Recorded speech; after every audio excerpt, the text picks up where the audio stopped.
Hey, this is John Carlos, and I'm here with a look at the Star Wars Black Series Clone Trooper. Bring it in so you can read the little wording on the back.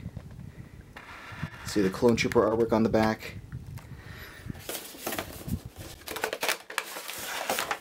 Now there are a few things worth noting about this figure, so let's just dive right on in and talk about his helmet first of all. You can see that the visor is not painted all the way to the corners. I saw a bunch of these that had really lousy visor paint and mouth area paint.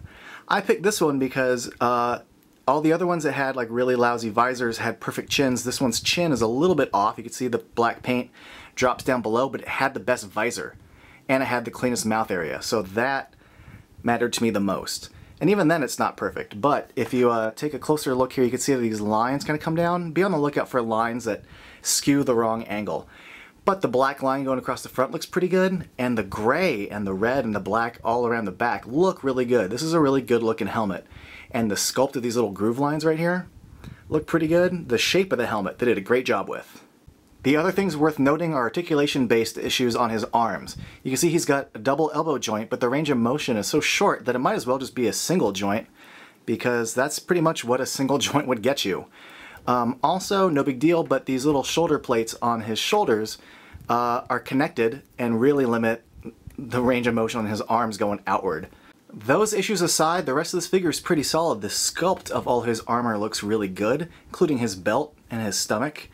And the back section looks good, including these little belt, sections. Here's a closer look at those. I think they all look really good and really clean as far as the sculpt goes. And I like, as far as articulation for the double knee joint, I love these little knee sections that kind of cover up the space there. I think it looks really good with those. Articulation on this figure is pretty solid, except for a few quick little things. I do like the swiveling ankles. I always like swiveling ankles. It helps figure stand really well. But my one little issue is just how loose he is at his hips. It's very loose, so when he like stands, you'll see like just how like wibbly wobbly he can be. Just very simple and weird looking. Other than that, I like the mid-torso cut, and one other little issue I have is the hands. You'll see this in a bit. I like that the hinges go up and down normally on figures, but I like when they swing inward and outward too, which would be really helpful with this figure when holding the gun, because with this limited arm range of motion, when you'll see his big blaster, it would really help if you could swing his hand inward, because he can't hold the gun the way these wrists are hinged now. Which is kind of frustrating because they make the hinges go inward aside from just up and down. I don't know why they didn't do that on this figure. This would be like the figure to do it with, considering it has such a big blaster, and it has a blaster hand here and a non-blaster hand here, which could help grip the bottom end. I don't know who thought of that. See what I mean? He's got this massive blaster and his bicep only turns so much, his double elbows only move so high, and then you can't get his arms to really connect to hold it. What would really help is if this wrist hinged inward. As it stands, they can't really reach the other end of the blaster, and that's really annoying. But we can take a closer look at this blaster. You can see just like how well sculpted it is for such a basic accessory. It does certainly look like one of those big honkin' clone blasters. And he also comes with his regular smaller blaster. And it's really well done. The sculpt of it's good, even this little thing right here on the barrel. I think they did a good job with this.